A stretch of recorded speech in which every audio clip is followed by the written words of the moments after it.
about visiting Zac Bagan's Haunted Museum. Now, I did this before it got really popular, where Post Malone, and since we were in Vegas, I thought that we would go and see Zac's museum. Now, I am a really big Ghost Adventures fan, and I do believe in the paranormal, and I think it's pretty cool. So this is my experience with his museum, and I'm not gonna say that this is trash talking his museum, because I would never disrespect him like this. It's just an honest review from me, and this does not mean I hate him or like him any less. He's a entertainer for a living, and I respect everything that he does, so I have all this respect for him and what he does and what he's collected over the years, and this is just my opinion, my experience. It doesn't revolve around everyone else, so you can think anything you want about my opinion, because my opinion is my opinion and not yours.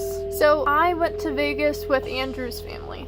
If you don't know who Andrew is, that's my boyfriend, and I call him Puddin. His family, which is his mom and his dad, we all went to Vegas for the Monster Jam show. And while we were there, I suggested that we went to the museum. His parents don't know who Zac Bagan is and what his importance is to me, especially. Puddin and I watch Ghost Adventures all the time, and he used to watch Ghost Adventures even when we weren't dating. I really liked the show, and so did he, so he knew exactly what I was talking about. One thing you should know before going to the museum: Vegas itself is very expensive, and the tickets were fairly expensive. I'm not going to say how much they were, because you could look on his website for the museum and see how much they are. For each person it was pretty expensive, but you have to understand all the really haunted things that are in his museum. You have to understand they're from around the world, and there's a lot of stuff in there, and he has to pay the people that the tour and all that jazz. Let's start with the experience where we walked up to the front entrance. So the guide kind of made the museum seem more like an amusement park than a museum, which, I mean, museums could be taken into any direction, but this particular museum made it seem more of like a fear farm or a 13th floor, where instead of you leading yourself around, it was the host, but it had a lot of information like a museum would, and there are parts of it where you wouldn't be scared, you just learn a lot. So that was one thing that happened, and I'm not saying it's a bad thing at all, because it was really fun and it was scary. It's supposed to be scary. It adds to the mood. He did that on purpose. I think everyone has the same mindset when they're going to this place. When you go to Zac's museum, you hope to meet him. That's what I was hoping to do, because I thought he was going to be there all the time. But he has a show, the Ghost Adventures show, that he's doing right now. So he's not always gonna be there, and he doesn't live there. Even though it's in a house, it's a museum. So we went into this first room, and it was a room with a bunch of dolls and puppets. And it was like kind of dolls, and there was display cases on both sides, and there's like a little hallway in the middle for you to walk.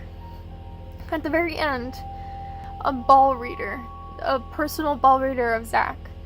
And we got to read his fortune to start our journey. I don't remember what it said. I was already pretty jumpy, because when you first walk in, there's a few puppets. And if you've ever seen or read Goosebumps, both 1 and 2, the movies, the newest ones right now, and even the episodes, Goosebumps, where it's slappy, that is why I don't like puppets. And seeing that as my childhood fear of creepy puppets, dolls, creepy clown dolls, it's a no for me. It's a no. So when I saw that, I didn't want to be the first one to go in the room, but I didn't want to be the last one to go in the room. So I was kind of like in the middle of this group, trying to be like, excuse me, I want to be in the middle. So everyone was kind of laughing at me because I was so jumpy and freaked out. The host asked, "Is anyone afraid of dolls?" And I am terrified of dolls, and I know very well that Zac is afraid of dolls. But why does he have them in his museum if he's so scared of them? So there's a separate room where there's a bunch of haunted dolls, and I'm the only one that was afraid of dolls. So I didn't raise my hand saying that I was afraid of dolls, because why would I? Because that sounds like a challenge, and I was not up for that. No one else raised their hand. And My boyfriend, Puddin, forced me to raise my hand and say that I'm afraid of dolls. The host was just like, you gotta come, you gotta come. It's only a one-in-a-lifetime experience. You can never do it again. And I look at him and I'm just like, it's not gonna happen. I don't like dolls. I will have a heart attack. It's gonna happen. Puddin's parents kind of got irritated and be like, well, this was your idea. Why aren't you gonna go? And I'm just like, I didn't know it was gonna be like this. I thought it was gonna be a museum, like a literal museum. So Andrew's dad went and he opened the door, let him in, and then you hear like that, and it was I don't know, a smaller person, because I don't want to offend anyone, dressed as a doll would, and had like, I think, makeup on, like a doll. And he went out laughing because he wasn't scared. But if that was me, that would be the end of the tour for me. It would be really scary for me. I'm not good with jump scares at all. So, and I already have really bad anxiety issues, so that would not have been great. So the rest of the tour was kind of nerve-wracking for me because there was just so much going on. If you've ever been to an antique mall where literally the entire mall is just towered top to bottom full of stuff, and it's just making your head hurt from how much stuff is in there, that's exactly how Zac's museum felt, because everywhere you looked was something. And it was making me feel very nervous and uneasy. And knowing that it was a haunted museum and seeing the episodes that have aired with the haunted museum made me feel worse. Didn't make this situation any better, that's for sure. We went into a room where there was a covered up mirror and a bunch of paintings, right? And I guess the most haunted thing in the room was Bela Lugosi's mirror, which, if you've never heard of it, please look it up or see the episode where they actually have the investigation with the mirror, and a bunch of famous people come into the museum that they haven't investigated with before. They go in there and they try to communicate. Just watch the episode. It's easier if you do. Highly recommend if you're into that kind of stuff. I was given an option. The group was allowed to look into the mirror to see if they can find anything, or they could move on to the next room. I was the only one that wanted to opt out and go to the next room. Well, I didn't want to go in the next room by myself because I didn't know what was going to happen. So I just stayed with the group to look in the mirror. I didn't want to look in the mirror. So when it was my turn to go up to the mirror, I looked at the corner of the frame because I did not want to look in the mirror and see something I didn't want to see. And yeah, I know it defeats the point of the experience, but you have to understand that I wasn't taking medication for my anxiety, and that my anxiety is like through the roof. So me seeing something would have made the entire experience awful, because I'd be just so jumpy and the experience wouldn't be worth it after that. So if you have anxiety like I do, like I explained like that, you understand where I'm coming from. So I moved on from the mirror into the next room, which was the puppet room. Another room that I didn't like. We were in the room and all of a sudden a smaller person comes out. Again, another small person. Where are these people coming from? And he starts introducing the room. This is the puppet room. And he's like, if you look at some of the puppets, they'll move on their own. And there's the one evil clown there that will move on its own and look at you, and you'll feel very uncomfortable. I'm just like, wow, great. So I'm not going to get too much into the museum because I don't want to ruin the experience for you guys. There's a lot more in the museum than what I already explained.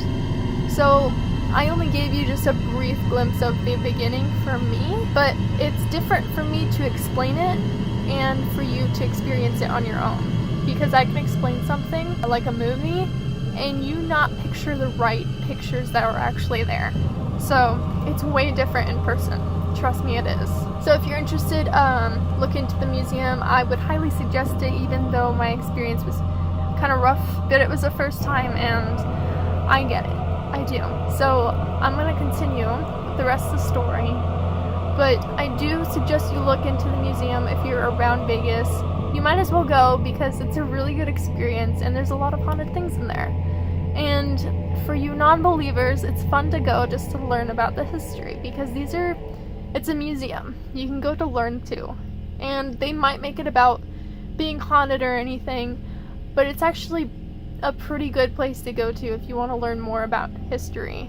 Especially if you want to learn more about a person like Zac Bagan and what his interests are. Especially since Zac is a professional in what he does. He's been through a lot, and he's experienced a lot, and he's collected a lot. So it's cool to see someone else's collection, just in general. So we traveled through the museum and saw all these other exhibits and creepy things. But there is one exhibit that kind of drawed my attention a lot, more than any other exhibit in the museum. And it surprised me because this exhibit was specially made for a woman who created communication technology to communicate with the dead, or ghosts, I guess you could say. So it was ghost hunting technology that she made herself. And before she started getting into that, she was a normal woman. I guess you can say normal in quotations because no one's really that normal. We're all different. So what is normal? She was considered normal and didn't have any interest in that until suddenly it just happened and she had this burst of energy to just communicate with the dead. Well, apparently she was trying to communicate with the dead for the first time using her technology, and she took some pictures of herself, like the last pictures of her before she died, and those were plastered on the wall next to her pictures before she got into all this stuff. It's weird to see someone so normal next to someone that looks possessed and not feeling well. And right next to the pictures and the descriptions, there were her actual self-created ghost hunting tools and technology and the actual chair that she used to communicate on. But I have been so connected to this sort of exhibit, and I cannot for the life of me find out what this exhibit was called, or what her name is, and what her case was about. I wanted to know more about it, and I was going insane, literally, trying to find out what this story was about and know more about it, because it interested me more than any other exhibit in the museum. And it's weird because you'd think I'd be more interested in something more interesting, but to me that is actually really interesting for some reason, and I don't know why. If you guys have any idea of what that story is and who she is, so that way I can know more about it, please let me know. I would like to know. So I don't think I read too much into the museum, and when you think of a museum, you don't really think of like a Fear Farm or 13th Floor. But I guess I should have seen that coming with Zac. I am epileptic, which means I have seizures when there's a lot of flashing lights. And it runs in the family, so as I get older it gets worse. I recognize my problem. It's a problem to me personally, so if you have it, I don't consider it a problem, but it's a problem to me personally because it affects my daily life. I didn't know that Zac's museum had flashing lights, and I think that on his website or something tells people that there are flashing lights, and that they might want to be careful and avoid that kind of thing in the museum, or not go at all if you have that problem. Well, I didn't know that because I thought it was just a museum, so I didn't read into it, which was totally my bad, and I should have known.